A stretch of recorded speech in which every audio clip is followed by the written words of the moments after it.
como a mudança da taxa IOF e a reforma tributária vai impactar no seu negócio, você, pequeno, médio empreendedor. É sobre isso que a gente quer falar aqui com você hoje, no Jogo do Sucesso, o podcast da M8.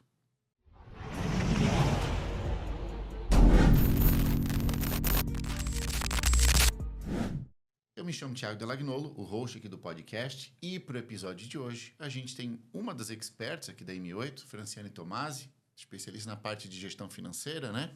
Isso aí, sou especialista na área de gestão financeira, sou contadora, tenho formação em gestão tributária, então a gente vai trazer um pouco, né, explicar de uma forma prática esse emaranhado de juros, IOF, impostos, e como isso vai interferir no seu negócio, principalmente no pequeno negócio, né, que muitos empresários acham que todo esse impacto dessas mudanças de taxas, elas afetam só as grandes empresas, mas muito pelo contrário. Afetam muito mais os pequenos e é o que a gente vai trazer aqui hoje. E não percebe, né? Exato. É que o grande empresário ele já tem uma estrutura de gestão da empresa dele, já tem um financeiro muito grande, estruturado, ele já tem tudo isso mapeado. Ele enxerga muito bem. Mas, no geral, o pequeno, o médio empreendedor, ele não tem isso tão mapeado, ele acha que não afeta ele, né? Exato. A questão é que o pequeno empresário, o grande, ele tem todo um suporte jurídico, tributário, administrativo que consegue projetar cenários de mercado, cenários políticos, econômicos. Enquanto o pequeno, ele fica à mercê do que acontece, né? Ele é só uma vítima da consequência de tudo o que acontece. Então, a gente vai trazer aqui quais são os impactos e como, de certa forma, você pode se precaver, você pode mitigar os riscos, né, os problemas que essas alterações podem trazer para a sua empresa. Ô, Fran, para quem está acompanhando a gente, talvez a gente falou isso e ele pense assim, para mim não afeta nada. Traz aqui para a gente alguns exemplos do tipo assim, ó, nisso aqui vai te afetar o IOF por causa disso aqui. Nesse outro aqui vai te afetar por causa daquele outro ali. Já vamos trazer a reforma tributária também nesse caso aí. Quais são os exemplos que tu daria, que se enquadraria para o pequeno, para o médio, para mostrar para ele que isso vai afetar ele sim? A taxa de juros hoje, estamos em maio de 2025 aqui gravando o podcast, a nossa taxa de juros está em 14,75, a taxa Selic, né? É a taxa básica de juros que ela rege todo tipo de crédito e outras coisas. Então, assim, em primeira mão, o que fica mais caro, o que fica mais fácil de você verificar a alteração? É a captação de crédito, né? A obtenção de crédito. Então, hoje, as taxas de juros, elas são mais altas. Então, consequentemente, você paga mais pelo crédito. E o IOF, né? Se falou muito agora, em IOF em maio também, houve uma mudança, um aumento da alíquota do IOF. O IOF, ele incide sobre o crédito. Não é só, o pessoal estava falando muito de conta global, cartão internacional, incide IOF, o Imposto sobre Operação Financeira. Porém, sobre o crédito que você capta lá no banco, o banco ele te cobra o IOF, que antes, para a pessoa jurídica, quem não era do Simples, era 1,88, foi para 3,95 o percentual de IOF. Então, ou seja, ele dobrou. Mais que dobrou, né? Mais que dobrou, né? Um pouco mais. E aí, para a empresa que era do Simples, tinha uma redução, era 0,88, foi para 1,95. Então, assim, muitos empresários não projetam isso, porque realmente esse é um imposto, o IOF, ele é um imposto que ele pode ser alterado por decreto, a qualquer momento. Ele pode ser aumentado ou reduzido. Não segue uma regra tributária, não vou entrar muito nessa parte mais jurídica, mas existem uns outros impostos, você precisa respeitar um período, você só pode começar a valer a partir do ano seguinte. Não, o IOF é um desses impostos que o governo foi lá, né, resolveu alterar a alíquota. No dia seguinte pode começar a valer. Então, é muito volátil, é muito perigoso, né? Você não ter... você precisar de capital, não ter uma reserva, não ter um cuidado de ter o seu financeiro bem estruturado para estar, vamos dizer assim, precavido dessas mudanças, essas alterações que fogem um pouco ao seu controle. É isso aí, principalmente no cenário econômico que a gente está agora, né? Estamos gravando isso aqui em maio de 25, que tem muito... dá para a gente falar que está em recessão, vai? Ele não está declarado, mas pelo menos o que eu sinto dos clientes que eu estou atendendo, dá para dizer que reduziu muito o volume de venda. O que acontece... A e taxa aí, de juros só para eu concluir, porque senão o que eu falei não vai encaixar. Sim. No momento que reduz a taxa de venda, eu tenho mais dificuldade do fluxo de caixa, de pagar as contas, e eventualmente eu preciso acessar um empréstimo que antes eu não precisava. Então, no momento em que eu tenho um pouco mais de recessão, que está mais difícil de vender, que eu estou tendo inadimplência mais alta no mercado, né? 8 a cada 10 famílias estão endividadas. No momento que eu tenho isso, e eu tenho que recorrer a um empréstimo, e o empréstimo também ficou mais caro. Não vou nem entrar no mérito de ser difícil conseguir ou não, mas se torna mais difícil de você conseguir pagar, porque ele aumentou o valor, porque tem um imposto maior agora, né? Se vira um custo maior na empresa do que você já tinha dificuldade para pagar e ainda aumenta. E assim, o que acontece com a taxa de juro alta, ela favorece o investidor, né? A taxa Selic para renda fixa, quem aplica... percebe que você consegue tirar uma renda, uma margem de rendimento, né? O rendimento de 1% ao mês. 1% mínimo ao mês que você consegue. Sem ter risco nenhum do seu dinheiro, nada. E o que acontece?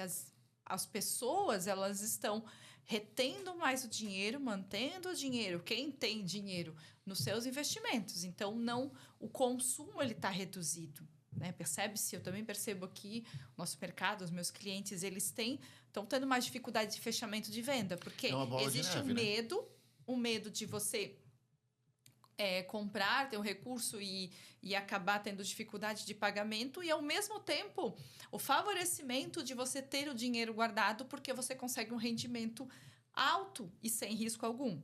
É uma bola de neve, né? Claro. Porque o primeiro que deixa de comprar é aquele que tem medo. Ele não está passando por nenhum real desafio financeiro, mas ele tem medo do que pode acontecer. Aí ele retrai. No que ele retrai, ele não gastou mais contigo, não gastou mais comigo. A minha entrada diminui. Aí eu vou retrair também. E aí, quando eu retraio, isso vai para o próximo, vai para o próximo. Então, vira um efeito bola de neve, não vira? Vira. Taxa de juro alta é um efeito que as empresas vão sofrer recessão.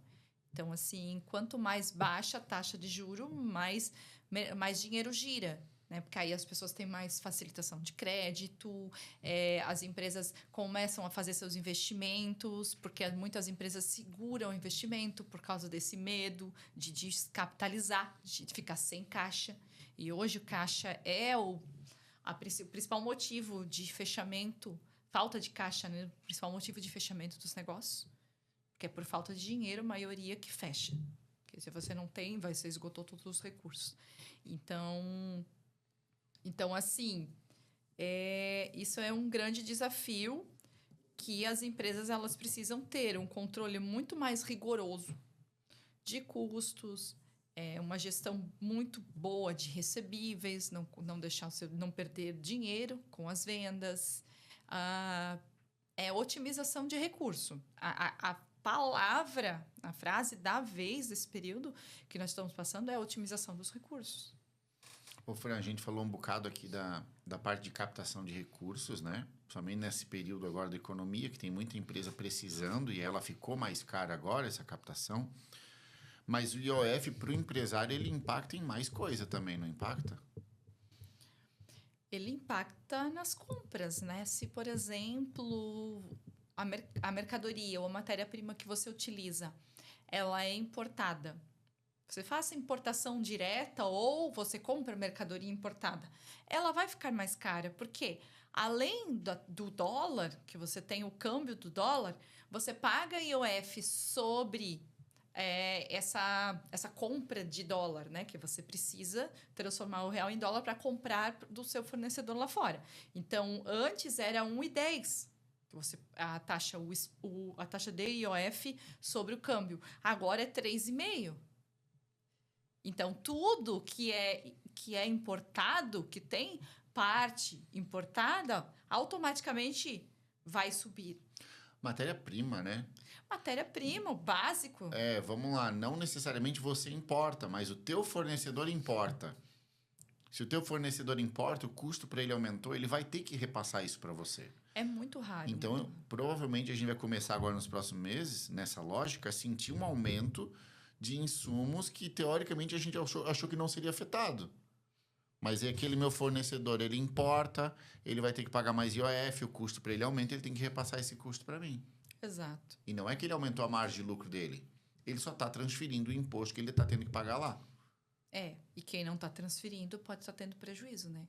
Então, assim, sempre que possível, o fornecedor vai transferir. Lógico que vai interferir o câmbio também, né? O valor, o preço, o dólar, né? Se o dólar estiver alto, aí uma coisa puxa a outra para cima, fica mais pesado assim. Então, são as duas taxas que são, né? A taxa cambial do câmbio mesmo do dólar e agora o imposto, a IOF, que subiu.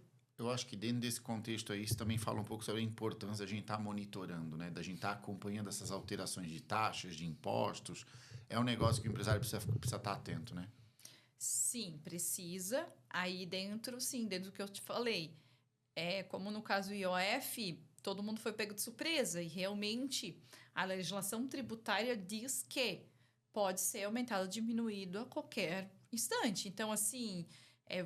Você tem um controle, mas em partes. Você não consegue ter certeza se amanhã vai mudar, vai ter uma mudança muito brusca nesses impostos, né? O governo foi uma das medidas do governo para, vamos dizer, manter, né, cumprir a meta fiscal, porém, isso pesa. E aí, o que as pessoas não entendem é que o consumidor acha, não, eu não vou pagar, não vou sofrer consequências dessa alta, porque eu não viajo para o exterior, eu não compro mercadoria importada, as blusinhas da Shein, por exemplo.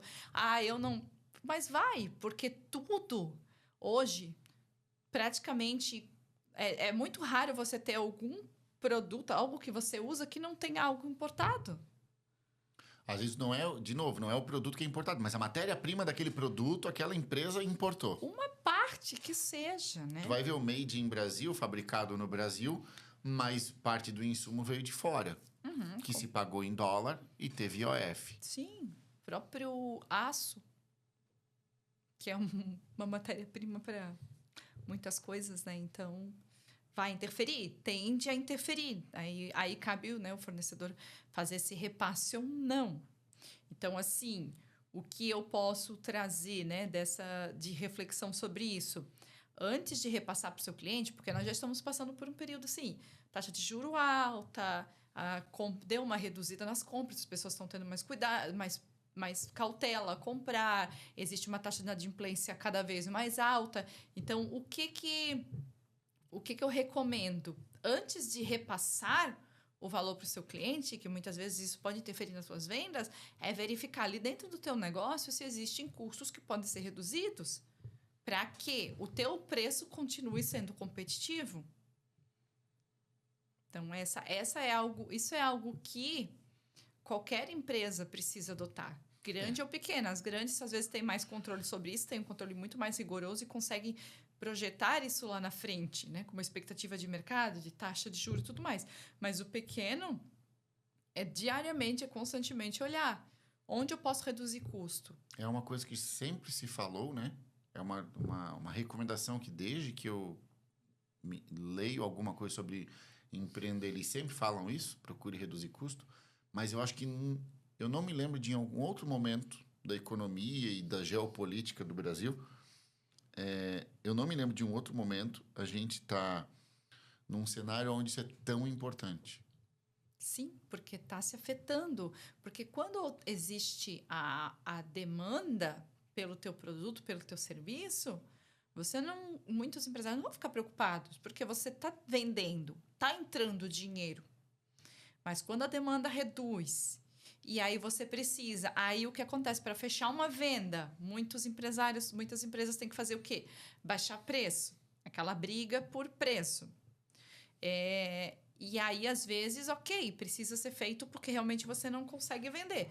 Só que, assim, precisa olhar se essa redução de preço não vai te tá dando prejuízo nessa venda. E a maior parte não vê que se está dando prejuízo ou não.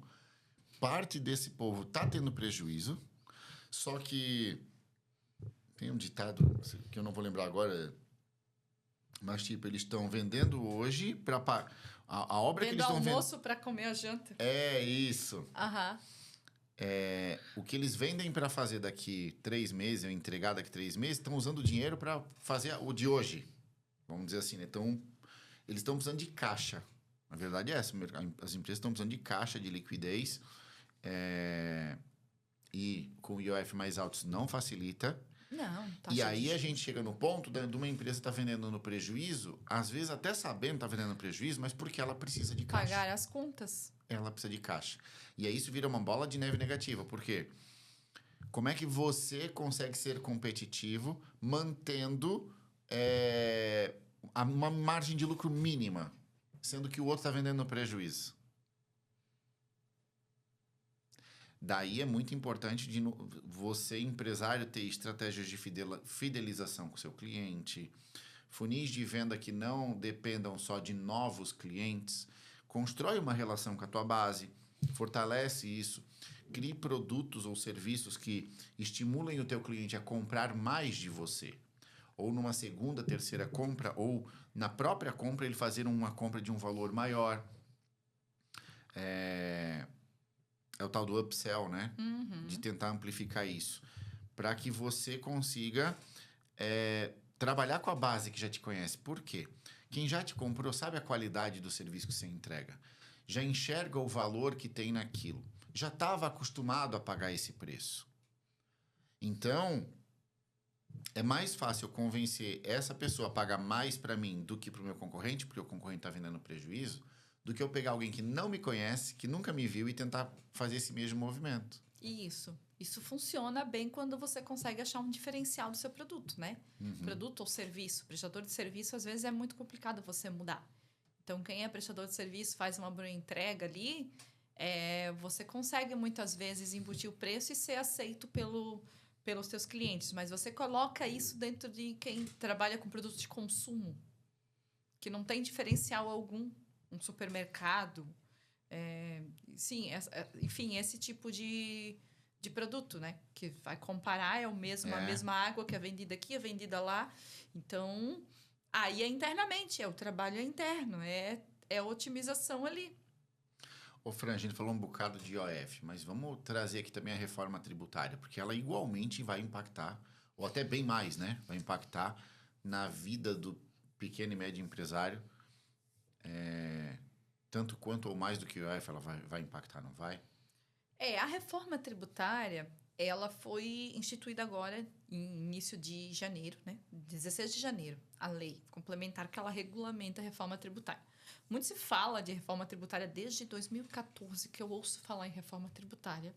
Nós estamos em 2025. De unificação dos impostos. Quem já viajou para o exterior dos Estados Unidos sabe que você paga o imposto, né, depois, é um imposto único sobre consumo. Então, a ideia é unificar esses impostos e criar os impostos sobre consumo, que são o IBS, que é Imposto sobre Bens e Serviços, e o CBS, que é Contribuição sobre Bens e Serviços. São nomes diferentes, porque a destinação do imposto vai para lugares diferentes lá no governo, mas a base, digamos, é a mesma. O que isso vai impactar?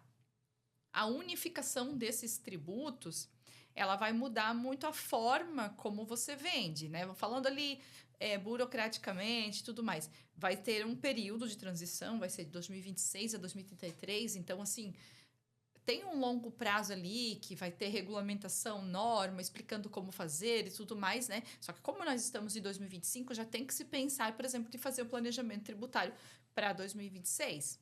É importante Parte saber. dessas mudanças, o empresário já tem que estar sabendo como vai funcionar, aplicando já janeiro de 2026, é isso? Isso, a sua contabilidade ela já vai ter que estar ciente, porque algumas algumas tratativas vão ser feitas, dependendo da empresa, né? A empresa do Simples, inicialmente, ela não vai ser muito afetada, porque ainda você vai pagar o imposto tudo junto sobre o Simples, vai continuar a forma de apuração, mas as outras empresas, elas vão ter que já começar a se adequar a esses impostos. Então, vai mudar a forma como você emite nota fiscal, vai mudar a forma de apuração. Então, assim, o trabalho da sua contabilidade, se você tem uma contabilidade terceirizada ou interna, vai ser, vamos dizer, mais trabalhoso, vai ter mais...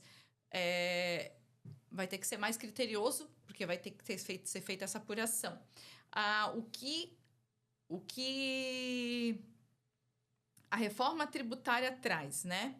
O que eles preveram com a reforma tributária é simplificar os impostos, o sistema tributário. Porque hoje você tem a União, né, federal, que determina ali os principais bens, os impostos sobre consumo. São PIS, COFINS e o IPI.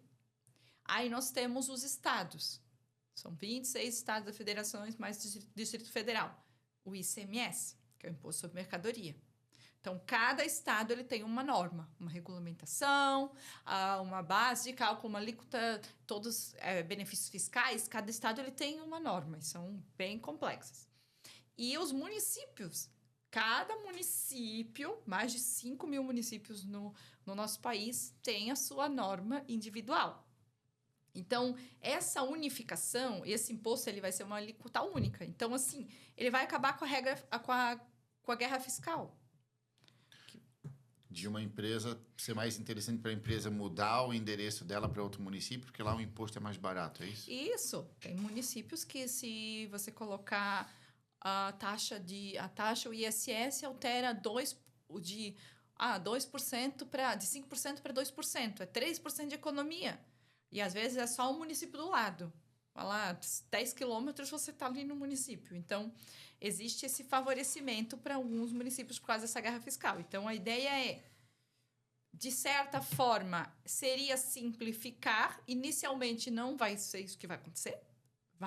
Vai ter muita dificuldade ali desse regime de transição, porque ainda vai ter que ser feito das duas formas.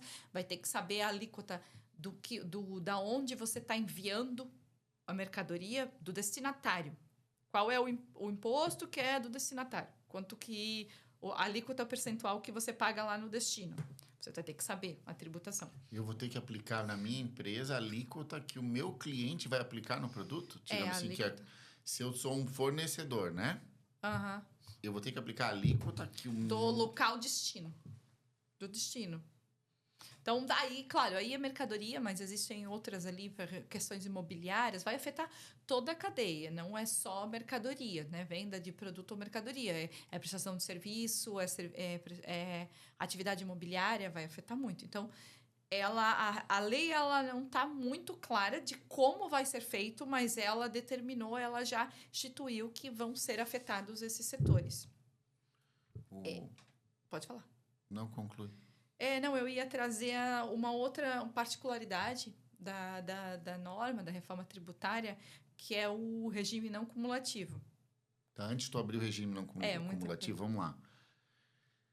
Eu vou falar como eu entendi, você corrige, porque talvez quem está acompanhando vai achar mais fácil. Uhum. Eu, empresário, a partir de 2026, e o que eu vou falar em parte eu conversei com você antes, você me ajudou. Eu, empresário, a partir de 2026, eu vou ter que, entre aspas, declarar, eu vou ter que fazer esse cálculo, essa informação desse imposto 2 vezes. O modo antigo e o modo novo. É isso? Isso. Então, teoricamente, eu tenho o dobro do trabalho. Sim, você vai fazer o ambiente de teste. 2026 vai ser um ambiente de teste. Como que vai se comportar isso? A emissão de nota, então, assim, já tem que preparar os sistemas para fazer todo esse... E se dá divergência entre um valor calculado aqui e outro valor calculado aqui? Em 2026 ainda vai valer o valor antigo. Então, eu vou calcular das duas formas. Para efeito de pagamento, vai valer o valor antigo. A forma antiga. O valor, né? Uhum. E o outro é só para o governo ir medindo como é que a coisa está funcionando. Se está batendo, se não está, se está dando certo. Exatamente. Porque Tá. assim, o que eu li, o que eu pesquisei, nada foi criado, nenhum sistema, porque eles também vão ter que mudar todo um sistema. A Receita Federal vai ter que fazer toda essa adequação dos repasses e tudo mais, porque ela vai se concentrar na União, esse imposto, né? No governo federal. E depois vai ter que ser distribuído entre estados e municípios. Então, tem todo um trabalho ali dentro, interno, que precisa ser feito. Então, eu acredito que 2026 vai ser o ambiente teste, então assim, não vai ter, acredito que até inclusive penalização, se acontecer de a pessoa não conseguir fazer a apuração correta, porque realmente ninguém sabe como vai ser, né? E pensando que agora estamos partindo para o segundo semestre de 2025, uma alteração tão grande, uma alteração desse tamanho, ela não vai acontecer tão facilmente.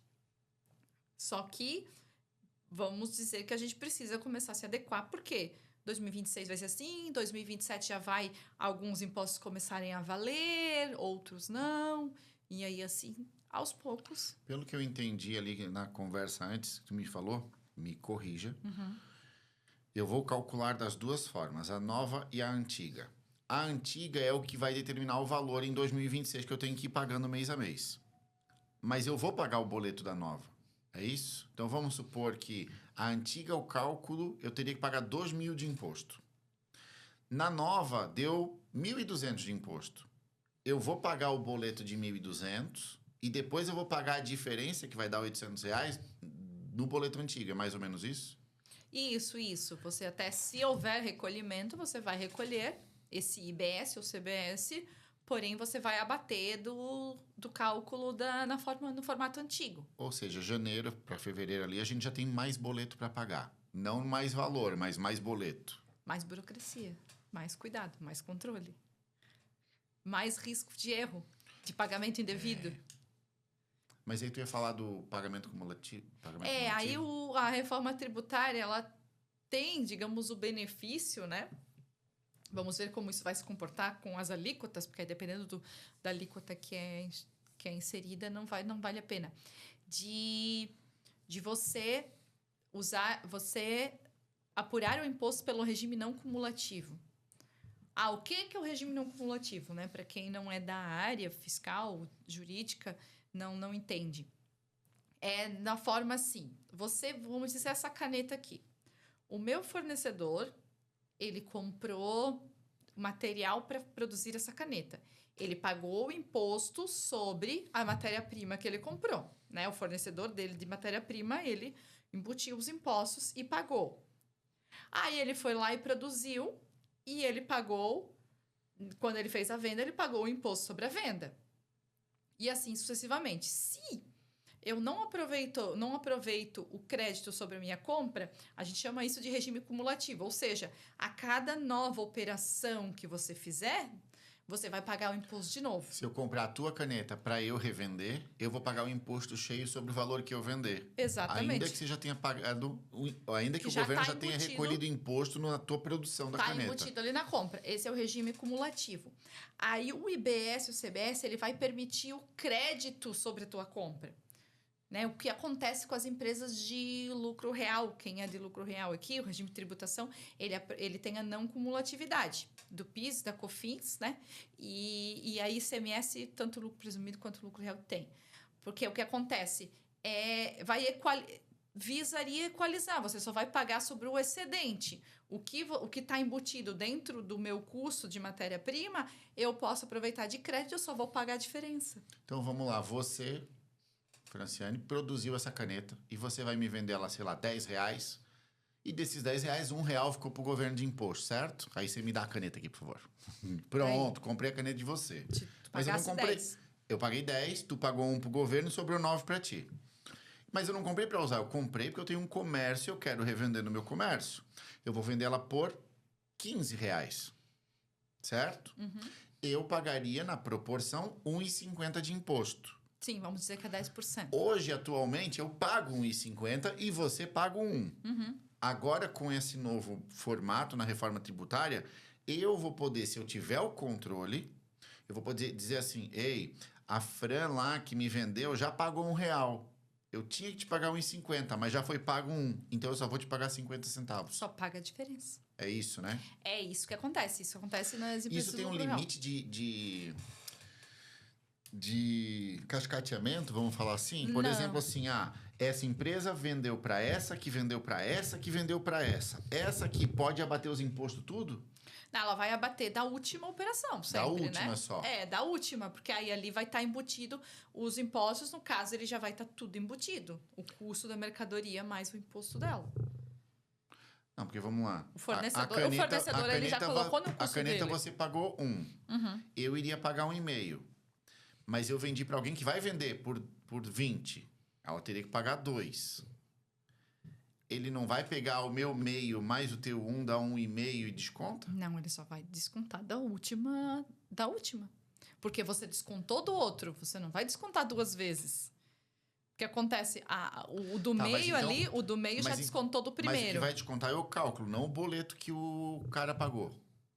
Porque o meu cálculo dá 1,5, certo?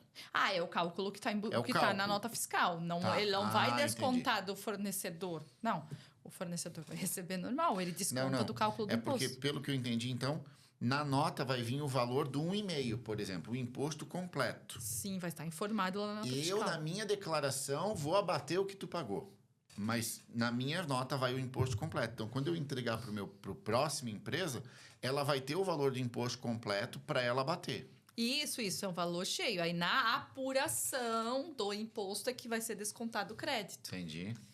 Então assim, não existe... tem o abatimento, né? Não existe essa de você aproveitar lá atrás. Aí o que acontece também? Isso fomenta, né? Vamos falar de casos de sonegação fiscal. Se você precisa da comprovação, você vai precisar da nota fiscal para comprovar esse crédito, para abater o teu imposto. Então, o que vai acontecer? Vai reduzir ainda mais a sonegação fiscal no país, porque as pessoas vão querer a nota fiscal para se aproveitar do crédito. O que acontece com as empresas de lucro real, para PIS, COFINS, e as lucro real e presumido para ICMS. Se você não comprar com nota, você não tem direito de crédito, você tem que pagar o imposto cheio. Entendi. E nesse contexto todo, qual tu acredita que é a relevância e a importância de a gente ter um planejamento tributário eficaz? Aí cabe você ver assim, a empresa do Simples ela não tem direito a crédito. A empresa do Simples não entraria nesse formato. E uma empresa do Simples, no imposto ali, o IBS-CBS, ela repassa uma parte do crédito pro próximo. Vamos dizer assim, aí eu vendi para ti, eu vou te dar... Tem um valor de crédito, tem um percentual, mas um percentual mais baixo, porque é um regime reduzido. Então, às vezes, você como meu cliente, não é vantajoso comprar de mim que sou do Simples. Porque você tem direito a menos crédito. Aí isso pode interferir nos teus fechamentos de venda também. Porque as empresas grandes, elas olham isso. Isso é meio que aquela lógica do sonho de valsa que deixou de ser chocolate e virou bombom, uma coisa assim, né? A gente encontra um caminho que legalmente me gera uma carga tributária menor, é isso? Nesse caso, gera um crédito menor. Né? Não é bem esse caso do exemplo ali. O caso é, eu como comprador, eu vou comprar para revender. Para mim, vale mais a pena eu comprar de uma empresa que me dá 10% de crédito ou uma que dá 1%? Sim, mas no final é a mesma ideia, pelo que você está falando. A ideia, para mim, é a mesma. Achar caminhos que são legais para pagar menos imposto. Isso. Como comprador. Ou, de alguma forma, se eu estou comprando de alguém que já pagou, eu vou pagar menos. Exatamente. Não é isso? Então, aí você acaba sendo menos competitivo, porque é o mesmo valor. Os concorrentes estão cobrando o mesmo valor. Só que eu, como empresa do Simples, só dou 1% de crédito. E a outra empresa, como empresa que paga por IBS, CBS separado, dá 5%, 10%. Qual eu vou preferir? Nessa lógica, então, o MEI está sendo prejudicado. Mas o MEI, a carga tributária é baixa, né? O MEI, tu paga aquele valor da taxa O MEI ainda eu não sei como é que o MEI vai se enquadrar ali, mas provavelmente ele vai ficar fora dessa reforma, tá? Que geralmente o que essas reformas elas vão para as empresas maiores, o real é presumido. Então, o MEI e o Simples têm um regime diferenciado. O MEI não existe competição, né, vamos dizer, tributária, porque tu vai pagar aquele valor fixo mensal de 70 e poucos, enfim, né? Hoje está em 70. Vamos lá. Se o MEI não está pagando o imposto, ele também não precisa te cobrar o imposto embutido no preço, né? Se você que fez a caneta por 10... que não é proporcional ao valor da venda. Se você que ia me vender por 10 ia pagar 1 de imposto, mas se você for MEI e você não paga 1 de imposto, você me vende por 9. Sim. Não embutiria, entendeu? Entendi. Seria mais competitivo. Aí, lógico, aí entra na questão da organização interna ali, de custos e tudo mais.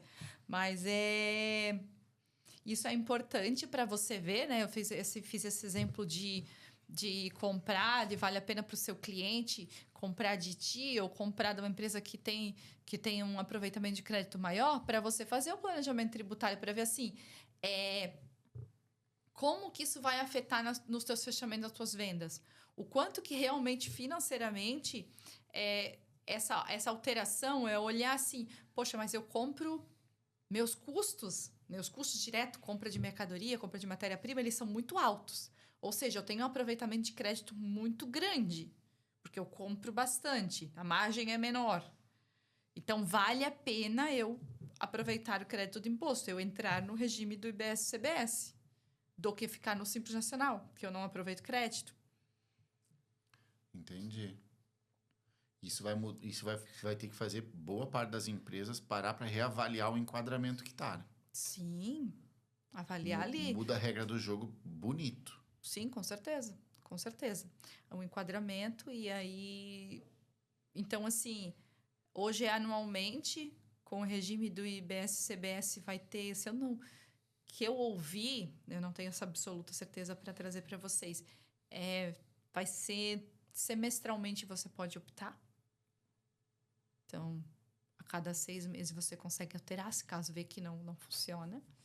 Mas cabe já olhar, já fazer esse levantamento de ver assim, o quanto que eu tenho de custos com o meu fornecedor, quanto que ele me cobra de imposto, qual é a minha alíquota hoje, se eu sou do Simples. Esse 2026 vai ser um ano bom para a gente coletar esses dados e avaliar, né? Porque 2026, pelo que você colocou ali, não é o cálculo novo que eu pago. Eu calculo para ir rodando o sistema, mas ele é só simbólico.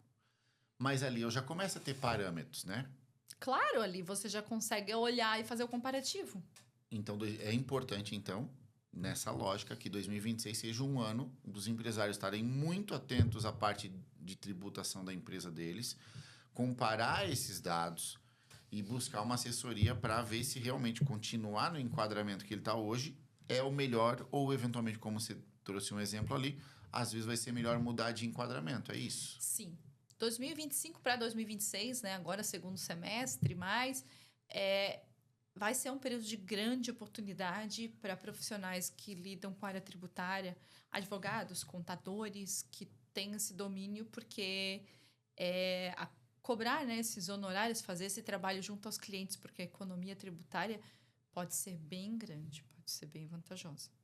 Ou evitar o pagamento indevido de coisas, enfim, o indevido de imposto, que a maioria das empresas não quer, né? Além de pagar bastante imposto, tem que pagar o que não é devido. Então, o que eu trago, né, o que eu poderia trazer já de dica para os empresários? Faça esse levantamento dos teus custos, fornecedores, verifica quem ainda, porque é uma prática muito comum, principalmente empresa do Simples, que não aproveita crédito, não comprar com nota.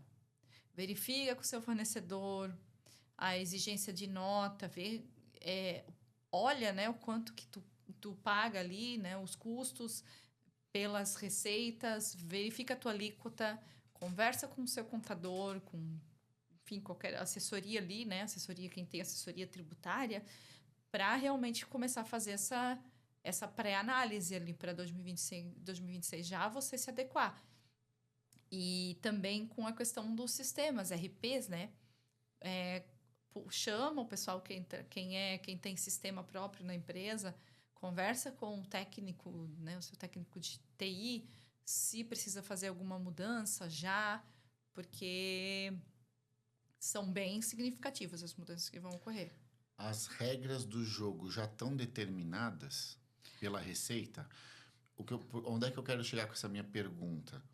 Por exemplo, se eu for conversar com o meu contador, ou se eu for chamar esse técnico de TI para ver o sistema, já existe a regra do jogo de como vai funcionar para a gente já poder começar a se preparar, ou eventualmente para uma empresa que tem o software de emissão de nota, ela já fazer os ajustes.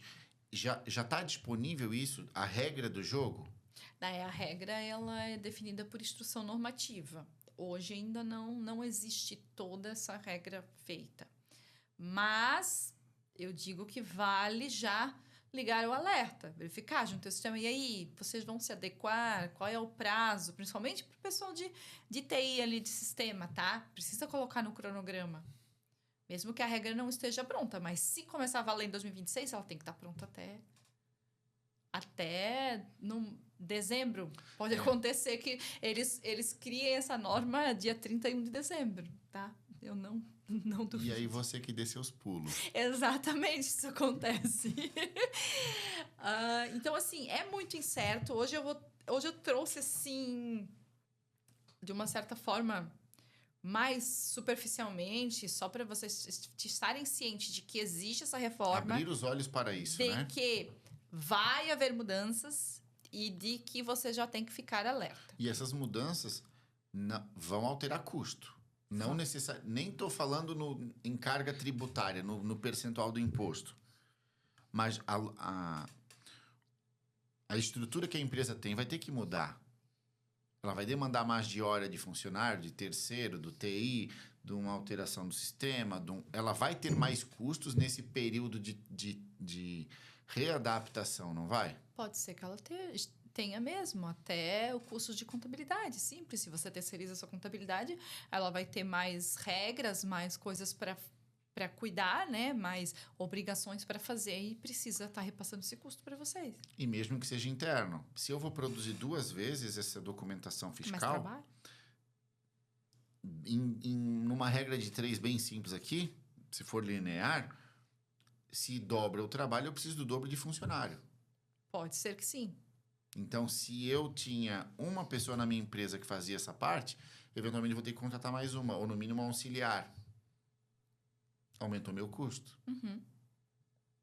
Então, com o custo com eventual adequação do sistema, principalmente se não é aquele serviço de assinatura, né? Porque tem uns que são próprios, né? Que você paga para o desenvolvedor, sim, desenvolve fazer e faz ele as para alterações. você. Uhum. Então, você vai ter custo com alteração de sistema, custo com, eventualmente, uma necessidade de mão de obra maior, ou custo da terceirização da tua contabilidade também tende a aumentar, porque o volume de trabalho vai aumentar. Uhum. Então, a gente tem uma série de custos aí que não são o imposto em si, que são além do imposto, toda essa readaptação do mercado, né? Isso. E possíveis oportunidades de redução de imposto. Espera-se que sim, né? Nós estamos torcendo para que essa simplificação, que inicialmente não vai ser uma simplificação, traga benefícios fiscais ali, né? Eles ainda estão definindo as alíquotas? Estão. Então, não dá para a gente afirmar ainda se vai ficar mais caro ou mais barato os impostos. Ainda não. E o mais caro e mais barato aí vai depender de cada caso a caso. Porque hoje, como eu falei, é um município, cada município determina a sua regra, cada estado determina a sua regra. Então, eu pago uma alíquota diferente de você, se nós estamos em estados diferentes, municípios diferentes. Tem também agora, que eu me lembrei ali, a questão de quem eu compro, né? Exato. Às vezes a gente está no mesmo município, a alteração para a gente de peso vai ser igual entre eu e você concorrentes, só que o meu insumo eu compro de alguém que paga imposto, você compra de alguém que não paga imposto. Ou às vezes até dois pagam o imposto, só que o que acontece? Um paga, é importado. Aí tem uma alíquota um pouco mais reduzida, o outro é nacional. Então, dependendo do regime de tributação daquela pessoa, do teu fornecedor, como eu falei, a empresa do Simples, ela tem uma alíquota diferente da empresa do lucro real presumido. Então... Ou seja, Dois concorrentes da mesma cidade podem ter cenários completamente diferentes. É o mesmo segmento, o mesmo município, mas o simples fato de mudar os fornecedores que ele tem vai mudar a carga tributária que ele vai ter que desembolsar no final. Sim. Né? Por isso que as empresas, as pequenas ainda não se atentam a isso, porque às vezes não tem braço mesmo para olhar, né? E acaba tendo que, paga aquele preço da mercadoria e repassa para o cliente quando possível. Mas as empresas maiores, elas fazem toda uma pesquisa de fornecedor. Qual é o teu regime tributário? Quanto que você paga de imposto, tal? Porque tem a questão tributária que eles podem aproveitar crédito ou não, dependendo do que for, né? Ô, Fran, e olhando para esse cenário todo, tá? Que a gente tem muita informação, mas também não tem o suficiente para tomada de decisão. Ainda não. A gente provavelmente vai ter que voltar com esse tema de novo lá para dezembro. Sim, né? Espero que antes, que a gente consiga ter essas determinações, essas decisões ali muito antes. Vamos estar eu e tu aqui gravando de novo dia 31 de dezembro, às 11 da noite, porque o governo vai liberar às 10 da noite a regra. Né? Que saiu a instrução normativa determinando como vai valer a partir de 1 de janeiro de 2026. Não, eu espero que não. E vai ter uma pressão muito grande ali das instituições, né? Quem é envolvido ali, os órgãos de classe para que isso esteja definido antes. Ou prorrogado, né? Porque nada se sabe, nada se tem certeza. Eu não quero me estender mais do que a gente precisa. Tem algo aqui que a gente não discutiu ainda que tu acha que é relevante o empresário saber nesse momento? Olha... Porque a gente falou ali dos prazos, falamos do que muda no regime de tributação, falamos da parte de eu poder abater o imposto que o meu fornecedor pagou, de como vai mudar de município para município, de que de início eu vou ter que gerenciar os dois modos de emissão de nota, de apuração, e que depois vai transitando só para o novo, que o regime da minha empresa pode ser interessante alterar. Tem algum complemento aqui que tu gostaria de trazer ou colocar? Ou tu acredita que o essencial que o empresário precisa saber hoje a gente abordou? Eu acredito que a gente conseguiu abordar, dar uma pincelada só do que é a reforma tributária, porque aí vai de segmento, e então cada segmento tem uma regra, tá? Mas é o que eu deixo para todos. Agora estamos em maio, muitas pessoas não se preocupam com isso, mas já começaram a pensar no seu planejamento tributário, porque 2026, por mais, vai ter essa transição, mas ainda para 2026 praticamente vai valer a regra antiga. Então, olhem tudo ali, o quanto de imposto você paga sobre as compras, principalmente quem é pequeno empresário, ele não tem noção disso. Se talvez, às vezes, você comprar de um fornecedor que seja de outro estado, com uma alíquota diferente, que tenha uma redução, o teu custo... Você já está respondendo a minha última pergunta aqui, que é, o que você diria... Mas antes de eu fazer essa pergunta, vem cá comigo, vem cá. O Jogo de Sucesso, ele é um podcast mantido pela M8 Expert. A M8 Expert é uma plataforma de mentorias empresariais, onde você vai ter diversos especialistas. Eu estou ali, a Fran está ali. A gente tem ali também jurídico, gestão de pessoas, financeiro com a Fran, venda, marketing, desenvolvimento pessoal. É bem completo.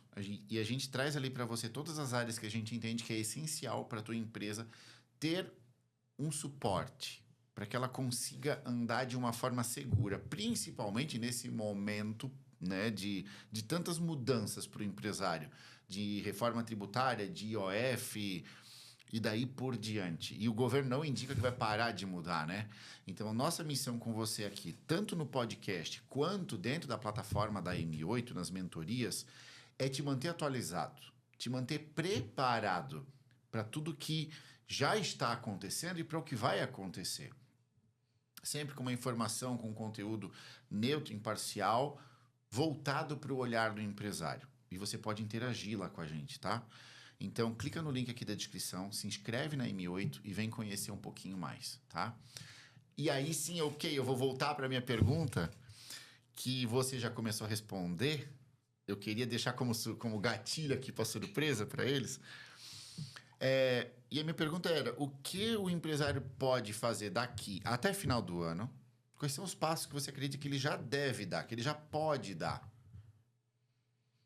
Levantar o quanto custa, falando em tributação, esse imposto, tanto na compra quanto na venda. Qual é o custo real que ele está tendo sobre isso? Porque muitos empresários só olham a venda, principalmente, é simples. É aquela alíquota de imposto, mas muitas vezes não é só esse imposto, a guia do Simples que você paga. Você paga embutido ali o IOF, como eu falei, dentro da operação de crédito, mas esse você, infelizmente, não tem como controlar, só se você não captar crédito, mas você sabe o quanto que isso interfere no teu lucro, quanto que isso compromete o teu lucro. A olhar dos fornecedores realmente começar a regularizar essa parte de compra, se tem algum fornecedor ainda que não emite nota fiscal, começar a exigir nota dessas compras. Vê se aquela empresa recolhe imposto. Recolhe o ou imposto. Se é o MEI.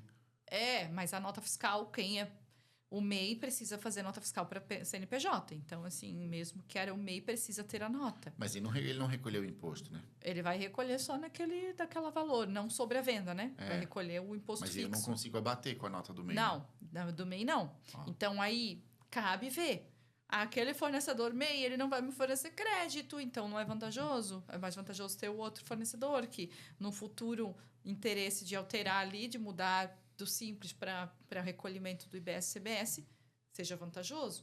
Então, é muita análise que já dá para fazer para se preparar para quando começar a valer a reforma. Então, é puxar ali o quanto está custando o imposto, é olhar os seus principais fornecedores. A empresa é do Simples, é tudo presumido. Na nota fiscal mesmo, ela tem, né, talvez muita gente não tenha esse entendimento, mas quem é mais área administrativa, quem cuida ali do seu financeiro, registra as notas, tem ali o quanto que é de imposto que os fornecedores pagam. Começa a levantar esse número, né? É isso? Levanta. Para ter uma noção. O custo de imposto é 10% sobre o valor. Então, ou seja, desse valor da mercadoria que eu comprei, 10% é imposto. Eu poderia ter uma economia dependendo de qual fornecedor que eu estou comprando. Se ele paga menos imposto, ele teria que repassar menos pro cliente, né? Repassar menos para você como preço, no preço. Acho que é isso, né? É a economia que você tem, tributária, assim, você só consegue fazer esse tipo de escolha. É inevitável pagar imposto, mas você pode pagar de uma forma mais otimizada. Se planejar, encontrar o melhor enquadramento, né? Exatamente. A melhor dentre as opções que o governo te dá, a Receita Federal te dá, cabe muito agora estudar os seus números, os seus resultados, não só de venda, mas também de compra, para entender aonde você vai se enquadrar melhor, né? Sim, sim. Lembrando que, só para reforçar, pelo que tu me falou, de início, quem é MEI e quem é Simples... Tudo normal. Ignora tudo.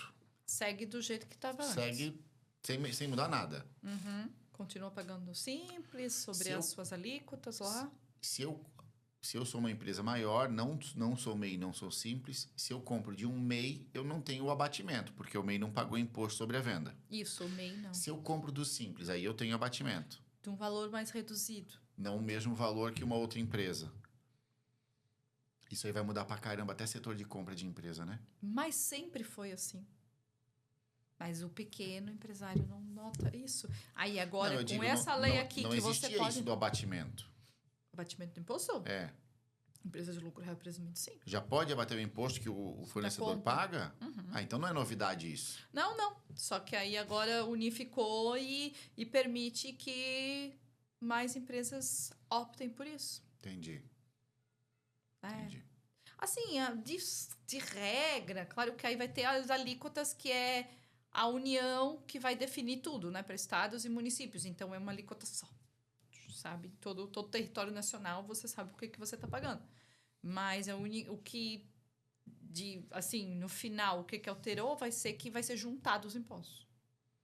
Vão ser juntados como CBS e IBS. Agora, eu não sei se eles já determinaram isso. A fração, porque tu falasse, o dinheiro vai todo para a Receita.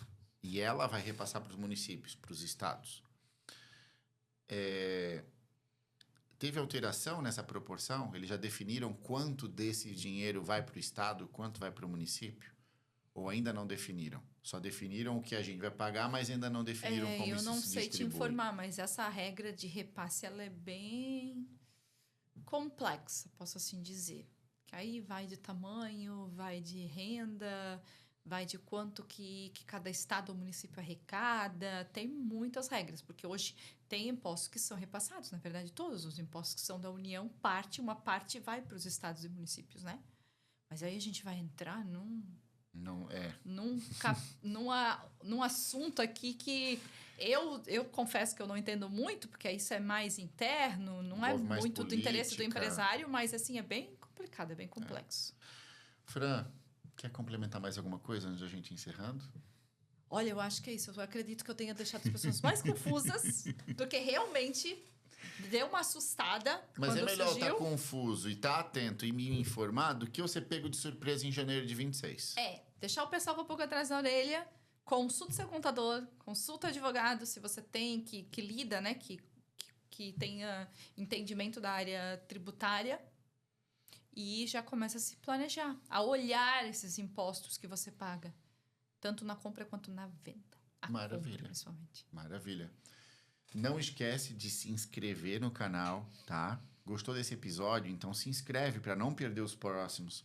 Assiste a playlist dos episódios anteriores, estão muito legais também. Eu tenho certeza que vai ter um tema ali que vai ser interessante para você. Se inscreve no canal, deixa a curtida, manda esse vídeo pro teu amigo empresário que precisa se atualizar com relação ao impacto do IOF, impacto da reforma tributária. Vem conhecer a M8, link na descrição. Fran, obrigado pela tua colaboração mais uma vez, tá? E a gente se vê no próximo episódio. Isso aí.